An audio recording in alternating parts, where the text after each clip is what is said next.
La primera persona con la que vamos a tener, va a presentar es May Betancourt, que vino a Estados Unidos, como dije al principio, en los años 60 y conoce muy bien toda la etapa de lo que se hizo en los años 60 acá en el exilio, incluyendo parte de su obra. May. Gracias, De La Paz. ¿Se oye? Hello. No, se estaba enterando. No, está bien. Ahora pone así, es dirección. ¿Y ahora? Ahora sí. Buenas tardes a todos. Me encanta ver tanta concurrencia y tantas personas conocidas, escritoras, escritores, amigos. Cuando me llamó Luis de la Paz y me mandó una información sobre este tema, sobre todo estos años del 1959 al 1969, ¿no se oye? Ahora sí. Okay. Es direccional, ponlo. Ok, ahora sí, ahora sí. Y me dijo la información de 1959 al 69, me quedé como sorprendida. Entonces él me conoce a mí hace mucho tiempo y sabe más o menos el itinerario mío anterior. Yo vine en muy temprana edad, a los 18 años. Y entonces yo dije, seguro que me puso el año 59 al 69, porque es el comienzo de un exilio brutal, donde nosotros, la mayoría, en esa época, pues claro, éramos muy jóvenes y nos teníamos que arrancar de un país, de una ciudad, de la familia, de los padres. Y yo tuve que dejar un hijo de 1 mes de nacido porque no me lo dejaron sacar y vine con una hija de 1 año. Entonces, en esa época no se escribía, en esa época más bien teníamos que buscar el pan de cada día, dónde vivir, a no ser que tuviéramos otra persona, una amiga o algún familiar que había llegado a los Estados Unidos desde La Habana. Esto les estoy hablando en el año 61, la revolución había sido en el 59, y nosotros estábamos desolados. No sabíamos qué estaba pasando, éramos muy jóvenes también. Habíamos visto a nuestros padres llorar, cerrar puertas y ventanas cuando llegaron, yo diría que los invasores, y todo cambió para nosotros. Mi hermano, estaba preso en Isla de Pinos y le pidieron un paredón de fusilamiento y terminó con una condena de 30 años. Eso dejó a mi familia en Cuba hasta que murieron muy jóvenes por la tragedia de mi hermano preso y la única hija que era yo en el exilio. Entonces todo aquello empezó a fomentar en mi cabeza el deseo de sacarlo, no solamente por mí, como una catarsis, sino para las personas que no sabían lo que estaba pasando en un país como Cuba, que había sido tan privilegiado, tan hermoso y con una naturaleza maravillosa. Y empecé a escribir, como yo creo que la mayoría de los escritores, aquellas páginas que uno arranca de las libretas y de un libro y una servilleta cuando uno va a un restaurante y se levanta uno a las 2 de la mañana con una idea maravillosa y esplendorosa y entonces uno empieza a escribir. Y así empezamos muchos de nosotros en aquella época en que no creíamos que podíamos escribir, pero que teníamos que hacerlo, era una obligación. Además, teníamos que contar a la historia, a las personas que no iban a emigrar, a los que no conocían, como en tantos lugares que hubo este tipo de gobierno, lo que se pasa en un país que está invadido de este tipo de categoría y de personas. Entonces, vino la relocalización, es decir, el gobierno nos estaba mandando lejos de la Florida. Y muchos de nosotros tuvimos que ir a ciudades que no conocíamos, que había unas temperaturas de bajo cero como en Chicago, que fue donde fui a parar. Y no sé por qué escogimos ese nombre, porque en realidad no teníamos mucho conocimiento de qué pasaba en Chicago, la ciudad de los vientos. Y entonces pues ahí empieza una etapa del exilio. Desde luego, habían algunas personas, cubanos, sobre todo cubanos, porque estábamos en los libros, los estábamos escribiendo en español. Así que tenía que ser un lugar donde pudieran editarnos o nos dieran consejo de lo que íbamos a hacer con el material que teníamos nosotros. Y me encontré con una publicidad de Colombia con una amiga que me tenían la cuenta en el banco. Yo fui banquera muchos años. El banco ahora se acaba de vender después de 40 y pico de años. Y entonces, pues, lo compraron personas de Chicago. Da la casualidad que de Chicago, donde viví tantos años. Y entonces, pues, no quedó más remedio que seguir en esa continuidad, inventando, escribiendo y buscando un lugar que nos ayudara a hacer los primeros libros, los primeros folletos, informaciones que carecíamos. Eran mis primeros libros, desde luego. Y entonces, pues, llegamos a otras ciudades donde nos tuvimos que desenvolver muchos años, y lejos de la familia. No habían cartas, no habían llamadas de teléfono, no habían viajes, y fue muy doloroso. Yo creo que muchos de nosotros que estamos aquí hemos hecho y hemos escrito y hemos dejado para la posteridad esos testimonios, esas historias tristes que se apagan pero vuelven a vivir en las páginas cuando las escribimos.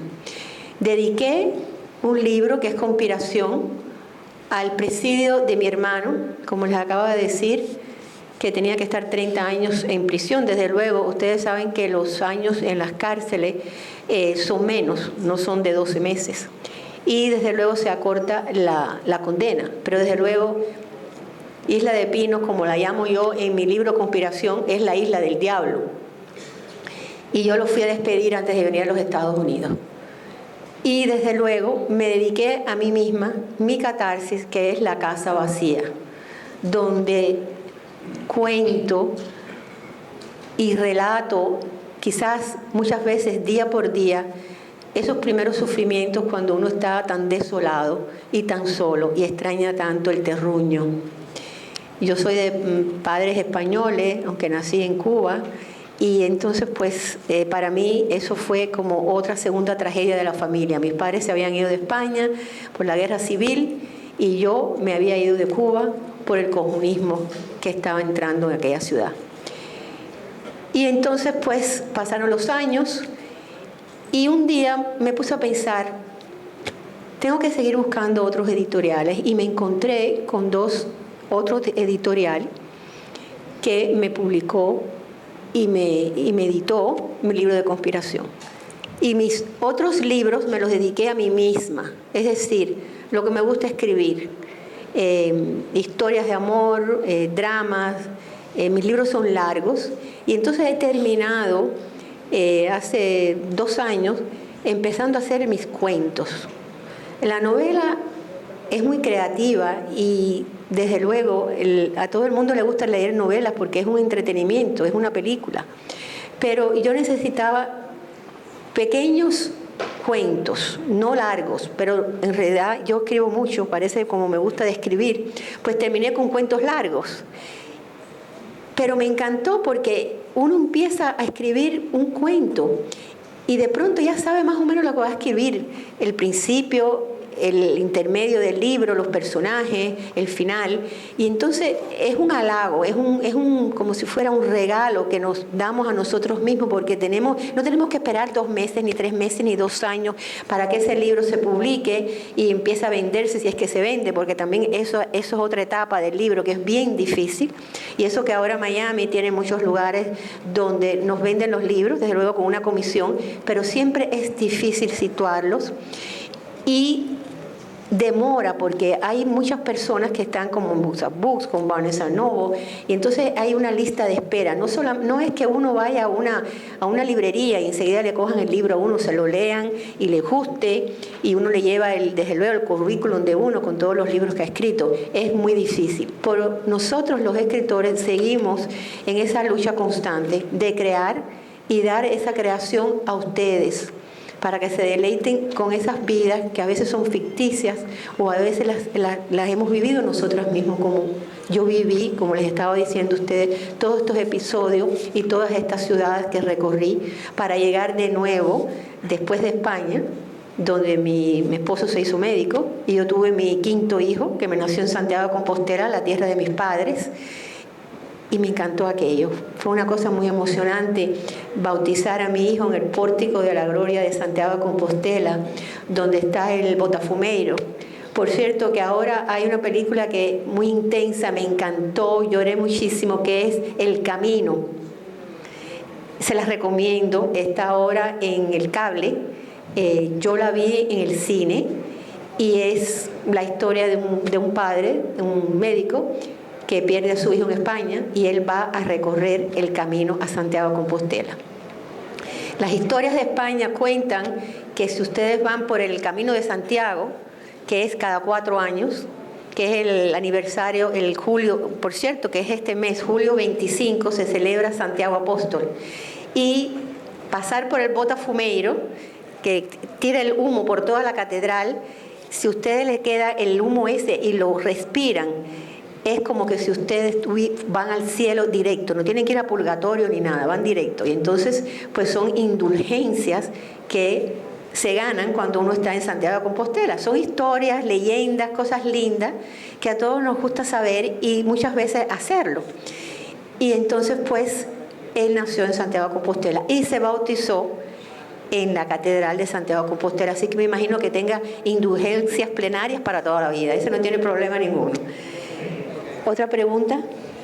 No, yo quería destacar, porque tú mencionaste las dificultades que habían para publicar en los años 60, no es como en la actualidad, que es mucho más fácil, porque se ha abaratado las ediciones y la tecnología ha avanzado. Pero yo quisiera, antes de preguntarte directamente, en particular sobre tu libro, en la isla de la ciudad de las Magnolias, la ciudad de las Magnolias, quería mencionar algunos autores que publicaron en esos años 60 y 70, lo que demuestra la fuerza que había a pesar de todas las dificultades.